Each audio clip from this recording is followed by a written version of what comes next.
সকলকে প্রভু যীশু খ্রিস্টের নামে শুভেচ্ছা জানাই এবং আজকের দিনে একটি সুন্দর সুযোগ ঈশ্বর করে দিয়েছেন যেন আমরা কিছু সময় ঈশ্বরের বাক্য সম্পর্কে আলোচনা করি।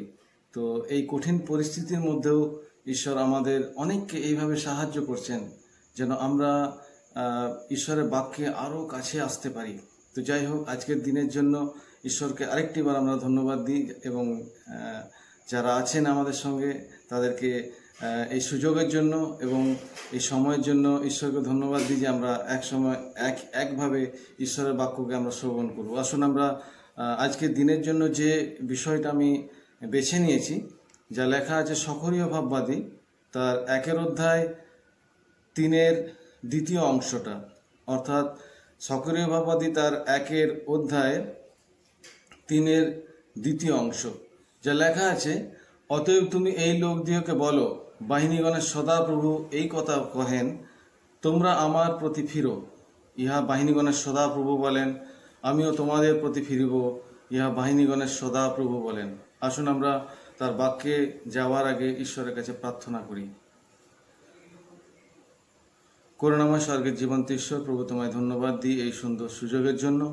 প্রভু তোমায় ধন্যবাদ দিই, আমরা যখনই তোমার কাছে আসি তুমি নিকটবর্তী, তুমি ধার্মিক ঈশ্বর। তোমায় ধন্যবাদ দিই তোমার অপার করুণার জন্য। আজও আমরা জীবিত আছি এবং তোমার বাক্য সম্পর্কে আমরা আজও মনোনয়ন করতে পারছি, সেই জন্য তোমায় ধন্যবাদ দিই। আশীর্বাদ করো যতক্ষণ আমরা তোমার বাক্যের আলোর মধ্যে থাকবো, যেন আমরা তোমার বাক্যের মাধ্যমে আমরা নিগূঢ় তত্ত্ব জানতে পারি এবং তোমার পবিত্র আত্মা দ্বারা যেন আশীর্বাদ প্রাপ্ত হই। আমাদের সাহায্য করো আগামী দিনের জন্য। যা কিছু আমরা শিখবো জানবো, যেন তোমার কার্যে নিজেদের জীবনকে সেই মতো পাথেয় হিসেবে ব্যবহার করতে পারি। প্রভু, এই প্রার্থনা যিশু তোমার নামে চাইলাম, আমেন। সকরীয় ভাববাদী আমরা সকলেই জানি যে পুরাতন শাস্ত্রে যা লেখা আছে বেশ শেষের দিকে সকরীয় ভাববাদী ঈশ্বর সকরীয় ভাববাদীকে ব্যবহার করেছিলেন। আর সে সময়টা ছিল ঠিক খ্রিস্টপূর্ব 520 থেকে 518। আর এই সময়টা এমন একটা সময় ছিল, জাস্ট কিছু সময়ের পরেই, মানে 400 বৎসর যে সাইলেন্ট পিরিয়ড আমরা ধরি, তারপরেই আসছে আমাদের প্রভু যিশুর আগমন। মানে প্রভু যিশুর আগমনের ঠিক 500 বছর পূর্বে সকরীয় ভাববাদীকে ঈশ্বর ব্যবহার করেছিলেন আর ঈশ্বর আনয়ন করেছিলেন এবং তার সেবা কার্যের জন্য।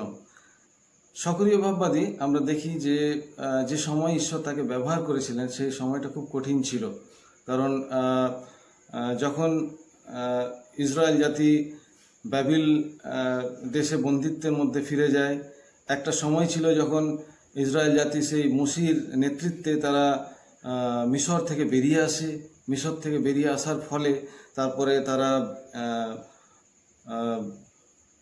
নিজেদের দেশ পায় এবং সেই দেশে আমরা জানি যে দাউদ এবং সলোমন বিভিন্নভাবে তাদেরকে নেতৃত্ব দান করে। জাজেস যারা আছে তারা নেতৃত্ব দান করেছিল। এইভাবে একটা গৌরবপূর্ণ জীবন তারা কিন্তু অতিবাহিত করতে পেরেছিল। কিন্তু সেই সময় কিন্তু প্রথম বন্দিদশার থেকে কিন্তু ইসরায়েল জাতিকে ঈশ্বর উদ্ধার করে নিয়ে এসছে সেকেন্ড টাইম, যখন তারা আবার ঈশ্বরের বিরুদ্ধাচরণ করে, তার বাক্যের মধ্যে তারা চলতে পারেনি। আর সেই জন্য ঈশ্বর তাদেরকে বিভিন্ন দেশে ছড়িয়ে দেয় এবং ব্যাবিলন, সেইখানে কিন্তু তারা বন্দিদশায় আবার তারা ফিরে যায়। এটা তাদের ঈশ্বরের যে ক্রোধ তারা তাদের জীবন দিয়ে উপলব্ধি করতে পেরেছিল। ঈশ্বর সকরীয় ভাববাদী আমরা জানি যে এই সময়টা যেহেতু কঠিন ছিল, ঈশ্বর এই সময়ে তাদেরকে এমনভাবে ব্যবহার করেছিলেন যে যেন তাদেরকে আবার সেই একইভাবে তাদেরকে বিশ্বাস তাদেরকে করতে হবে। কারণ ঈশ্বর এই সময় তাদেরকে আহ্বান করছিলেন, কারণ তিনি আবার তাদেরকে বললেন যে আমি তোমাদেরকে আহ্বান করছি, তোমরা আমার প্রতি ফিরো।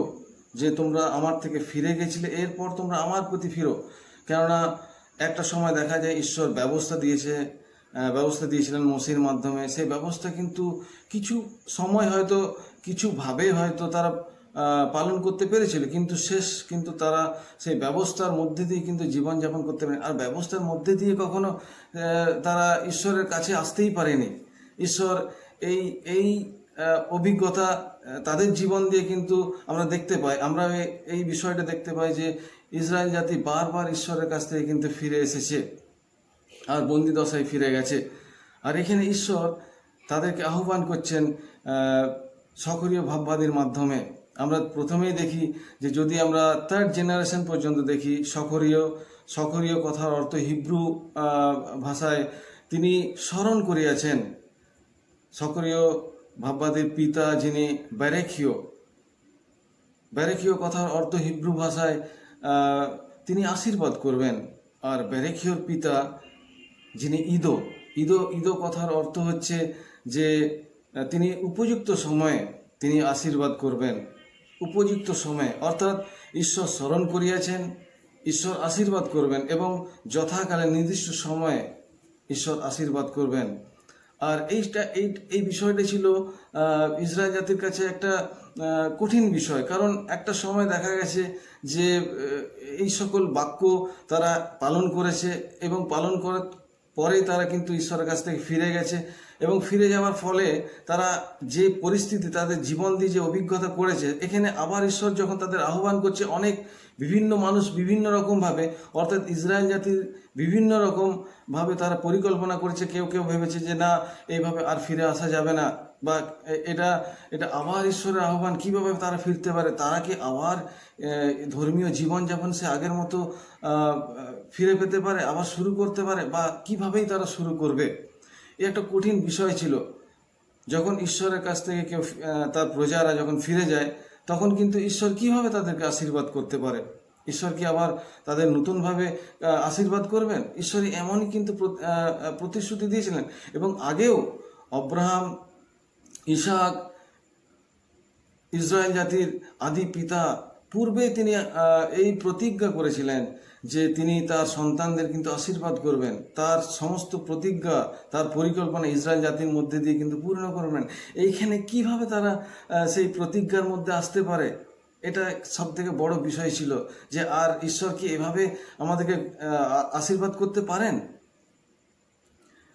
দ্বিতীয় বিষয়টা যদি আমরা আরেকটু পরিষ্কার হয়ে যায়, যদি আমরা দেখি যে সক্রিয় ভাববাদী তার 2 অধ্যায় 9 থেকে বেশ 11-12 পদ পর্যন্ত, সেখানে কিন্তু দ্বিতীয় অংশটা দেখি, সেখানে ঈশ্বর বলছেন যে আমি তোমাদের বিভিন্ন প্রান্তরে আমি প্রেরণ করেছি, কেননা তোমরা সেই উত্তর দেশ হতে আবার তোমরা ফিরে এসো, কেননা আমি সেই জাতিকে আবার, যে তোমাদেরকে লুণ্ঠন করেছে, সেই জাতিকে আবার আমি তাদের বিচার করব। তোমরা ফিরে এসো, কেন ব্যবস্থার মধ্যে দিয়ে কিন্তু ঈশ্বরের অনেক কাছে আসতে পারেনি। ইসরায়েল জাতি ব্যবস্থার মধ্যে দিয়ে এত বৎসর কিন্তু ঈশ্বরের কাছে আসতে পারেনি। ঈশ্বরের তার নতুন পরিকল্পনা ছিল, যা সক্রিয় ভাববাদীর মধ্যে দিয়ে কিন্তু তা প্রকাশ করেছিলেন। ঠিক 400 বছর সাইলেন্ট পিরিয়ড আসছে, ঈশ্বর বলছেন যে আমি তোমাদের মধ্যে বাস করব। আমরা যদি 9-10-11 পদ আমরা দেখি দ্বিতীয় অধ্যায়ে, সেখানে দেখতে পাবো যে ঈশ্বর বলছেন যে আমি তোমাদের মধ্যে আসবো, তোমাদের বাস করব। ঈশ্বর এই প্রতিজ্ঞা দিচ্ছেন যে আমি তোমাদের মধ্যে বাস করব। আর দেখতে পাই যে সেই যারা বন্দি দশার মধ্যে ছিল, ভগ্ন জীবন, ভগ্ন প্রত্যাশা, ভগ্ন পরিবার, কিভাবে তারা ফিরে আসতে পারে?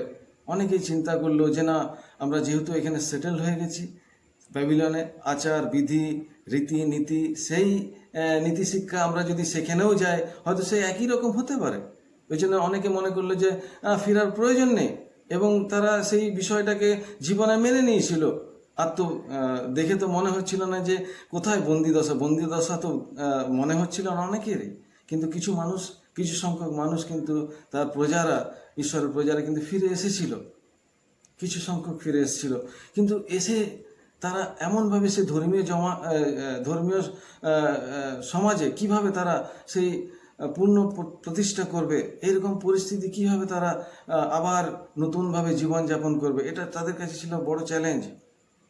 কিন্তু ঈশ্বর, যখন আমরা দেখি কোনো তার প্রিয়জনরা যখন তার ব্যবস্থা থেকে ফিরে যায়, তার ঈশ্বরের পথ থেকে ফিরে যায়, ঈশ্বরকে মনে হয় যেন ঈশ্বরের কাজকে আমরা সীমিত করে ফেলেছি। তার পাপের সঙ্গে তো কোনো সম্পর্ক নেই। ঈশ্বর এরপরে ঈশ্বর কিভাবে তার প্রজাদের জন্য তার প্রতিজ্ঞাকে পূর্ণ করতে পারেন? আমাদের জীবনে এইরকম মনে হয়, যখন আমরা অনেক সময় পড়ে যাই, তখন আমরা কিভাবে উপরে উঠতে পারি, আবার কি সেই দিন আমরা ঈশ্বরের সঙ্গে আমরা কাটাতে পারি, ঈশ্বরের সহভাগিতায় কাটাতে পারি, এইরকম পরিস্থিতি আসে। কিন্তু ঈশ্বর তো ঈশ্বরই, তিনি অসাধ্য সাধন করেন। ঈশ্বর তিনি বলছেন যে তোমরা আমার কাছে ফিরে এসো, আমি তোমাদের কাছে ফিরে আসব। তোমরা আমার কাছে ফিরে এসো। তিনটি বিষয় নিয়ে আমি বলতে চাইব যে যে জীবনগুলো কিন্তু আমাদেরকে এই যে শিক্ষা, আমার কাছে ফিরে এসো, এটা অনেক কাছাকাছি নিয়ে যেতে পারে আমাদের। প্রথম জীবন, মসির বিষয় আমরা সকলেই জানি। আমরা ইব্রিয় পুস্তকে দেখি, সেখানে বেশ বিস্তারিতভাবে, একটু সংক্ষেপে হলেও কিন্তু বিস্তারিতভাবেও লেখা আছে মেন বিষয়গুলো, যে মসি কিভাবে তার নিজের জীবনে টার্ন করেছিলেন। মসি প্রাচুর্যময় জীবন, মণিমুক্ত খচিত সেই অট্টালিকা, যেখানে ঈশ্বর নেই, মসি সেখানে নেই, মসি সেখানে ছিলেন না। মসি সেখানে থাকতে চাইলেন না, বললেন না, আমি আমার ঈশ্বরের কাছে ফিরে যাই। তখন কিন্তু ঈশ্বর মসিকে সেই ব্যবস্থা দেননি যে কিভাবে তার কাছাকাছি আসতে পারে। ব্যবস্থা তো আমাদের সাহায্য করে, কিভাবে কোনটা অন্যায় নয়, কোনটা পাপ নয়। ব্যবস্থা আমাদের এইটুকুই সাহায্য করে, কিন্তু ব্যবস্থা আমাদের সেই পাপের সেই জায়গায় যখন আমরা চলে যায়, প্রবণতার যে জীবন, সেখান থেকে আমাদের এই সাহায্য কি করে ব্যবস্থা? কখনোই নয়। আমাদের এইটুকু সাহায্য করে যে আমাদের কোনটা ভুল নয় সেটা সাহায্য করে। আর মসি কিন্তু তখন সেই ব্যবস্থা কিন্তু পায়নি, কিন্তু ঈশ্বরের অনেক অনেক অনেক কাছের মানুষ ছিলেন। মসির রিটার্ন, মসি কিন্তু সেদিন ঈশ্বরের অন্বেষণ করছিলেন, ঈশ্বরের কাছে আসতে চাইলেন। তিনি বললেন যে আমার প্রান্তরে আমার জীবন যদি কাটাতে চায়, চেষ্টা করেছিলেন, একজনকে হত্যাও তো করে ফেলেছিলেন, কিন্তু তাকে বেরিয়ে আসতে হয়। এমন নয় যে তিনি নিজের ইচ্ছাতে বেরিয়ে এলেন, সমস্ত কিছু ত্যাগ করে। কেননা যেখানে ঈশ্বর নেই, হতে পারে অনেক প্রাচুর্যময় জীবন ছিল সেই মিশরে, কিন্তু সমস্ত কিছু ত্যাগ করে মসি কিন্তু ফিরে এসেছিল ঈশ্বরের খোঁজে, যে পিতাকে যেন পাওয়া যায়, সেই ঈশ্বরকে যেন পাওয়া যায়। দাউদ একটি সুন্দর কথা বলেছেন, গীতসংহিতা তার 84 অধ্যায় 10 পদে, যে আমার গৃহের গোবরাটে দাঁড়িয়ে থাকা বাঞ্ছনীয়, তবে দুষ্টতার তাম্বুতে বাস করা বাঞ্ছনীয় নয়। আমার বরং ঈশ্বরের গৃহের গোবরাটে দাঁড়িয়ে থাকা ভালো, কিন্তু দুষ্টতার তাম্বুতে বাস করা বাঞ্ছনীয় নয়। মসি সেদিন কিন্তু ফিরে এসেছিল। ঈশ্বর তাকে কিন্তু বলেছেন যে তুমি আমার কাছে ফিরে আসো, আমি তোমার কাছে ফিরে আসবো। ঈশ্বরের কাছে ফিরে আসা, কোনো ব্যবস্থার কাছে নয়। আমরা অনেক সময় আমাদের ধর্মীয় রীতিনীতির অনেক ব্যস্ততার মধ্যে দিয়ে মনে হয় যেন আমরা অনেক ঈশ্বরের কাছে চলে এসেছি। একটু যদি বিশ্লেষণ করে, নিজেদের জীবনকে আত্মবিশ্লেষণ করে যদি দেখি যে আমরা কতটা ঈশ্বরের কাছে আসতে পেরেছি, আপনি জানবেন এবং আমি জানবো যে কতটা আমরা ঈশ্বরের কাছে আসতে পেরেছি। মসি সেদিন ঈশ্বর মসিকে দেখা দিয়েছিলেন, ঈশ্বর মসির অনেক কাছে চলে এসেছিলেন, আর ঈশ্বর ব্যবহার করেছিলেন মসিকে। দ্বিতীয় জীবন, শদ্রক, মৈশক, আবেদনাগো, যুবকেরা রাজাকে সেদিন নবুকদনেসরকে বলেছিলেন, হে রাজন, মনে রাখবেন। আর সেদিন তো রাজাও মনে রেখেছিল কিনা জানি না, আমরা তো কিন্তু সকলেই মনে রাখি, গোটা বিশ্ব মনে রেখেছে যে শদ্রক মৈশক সেদিন কি স্টেটমেন্ট দিয়েছিল। হে রাজন, মনে রাখবেন, আমার যদি ঈশ্বর আমাদেরকে উদ্ধার করতে অসমর্থ হয়, তবে এই নয় যে আমরা সেই প্রতিমাকে প্রণাম করব। ঈশ্বরের সঙ্গে কোনো কম্প্রোমাইজ আসতেই পারেনি। তার প্রতি ভালোবাসা, ঈশ্বরের প্রতি ভালোবাসা, ব্যক্তিগত ভালোবাসা, আসক্তিতে থাকা। হে রাজন, মনে রাখবেন। আমরা অনেক সময় ঈশ্বরকে এমনভাবে ভালোবাসি, ঈশ্বর তো, তাকে তো ভয় করা বাঞ্ছনীয়, কি জানি কখন কি জীবনে আসতে পারে। তাকে সন্তুষ্ট রাখা খুবই প্রয়োজন। এইভাবে কিন্তু শদ্রক মৈশক কি আবেদনাগকে কি ভালোবেসেছিল? না। আর ঈশ্বর যদি আমাদেরকে উদ্ধার করতে অসমর্থ হয়, আরে কোনো লাভজনক কোনো চুক্তি হয়নি ঈশ্বরের সঙ্গে ভালোবাসার। তিনি ভালোবাসবেন, আর তার সন্তানেরা এমনিই ভালোবেসে ফেলেছে। তাই সেদিন বলে উঠেছে শদ্রক মৈশক আবেদনাগ যে, হে রাজন, মনে রাখবেন যে আমার ঈশ্বর যদি রক্ষা করতে অসমর্থ হয়, তাহলে এই নয় যে আমরা প্রতিমাকে প্রণাম করব, আমরা কেবল ঈশ্বরের তার এর চেয়ে বরং আমরা সেই যন্ত্রণার মধ্যে দিয়ে যেতে চাই। সেদিন কিন্তু ঈশ্বর এইভাবে তাদের সঙ্গে চুক্তি করেনি, কখনো বলেনি যে আমাকে ভালোবাসো, আমার সঙ্গে থাকো, আমার প্রতি ফিরো, যখন সংকট আসবে আমি তোমাদেরকে এইভাবে উদ্ধার করে ফেলবো। এইরকম কিন্তু শাস্ত্র বলেনি। আমার প্রতি ফিরো, আমিও তোমার কাছে আসবো, ফিরবো। আর অনেকেই বলে উঠলো যে আমরা দেখতে পাই শাস্ত্রে যে 4 ব্যক্তিকে দেখতে পাওয়া যাচ্ছে সে অগ্নির মধ্যে, তাদের অগ্নি গ্রাস করতে পারেনি। 4 ব্যক্তি, সেই 4 ব্যক্তি দেবপুত্রের সদৃশ।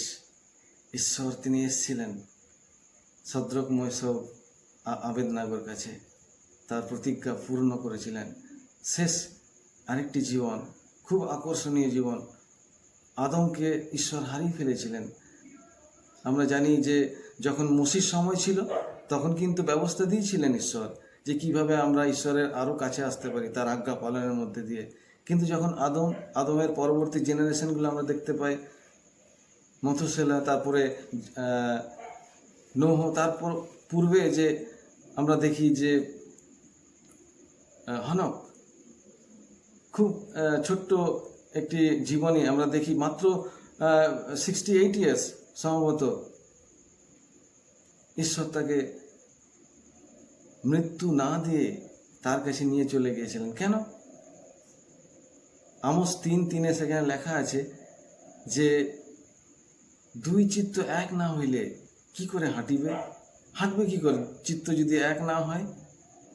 আর ঈশ্বর সেদিন কিন্তু হনকের মধ্যে সেই একাত্ম হবার প্রবণতা পেয়েছিলেন।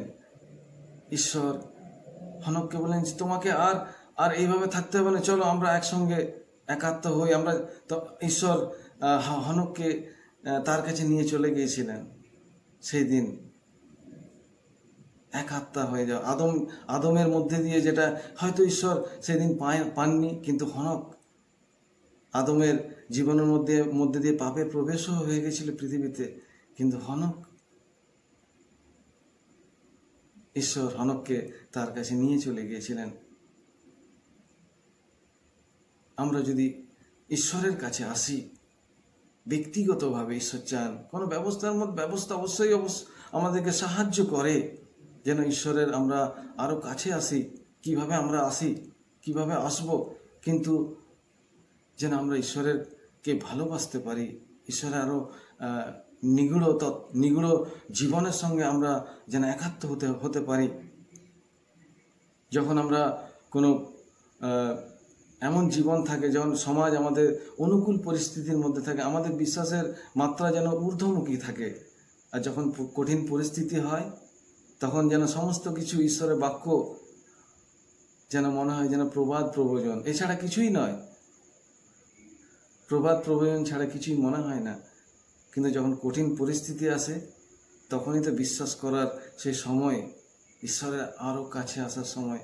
ঈশ্বরকে ধন্যবাদ দিই যে পরিস্থিতিতে আমরা দেখতে পাই আজ 5 ইয়ার্স 10 ইয়ার্স আগে কখনো দেখিনি, কিন্তু ঈশ্বর আমাদের দেখাচ্ছেন। বলছে শেষ সময়ে জোয়েল ভাববাদীতে সেখানে লেখা আছে যে আমার সন্তানদের মধ্যে আমি আমার আত্মা প্রেরণ করব, আর তারা ভাববাণী বলবে, তারা ঈশ্বরের বাক্য বলবে। শেষ সময়ে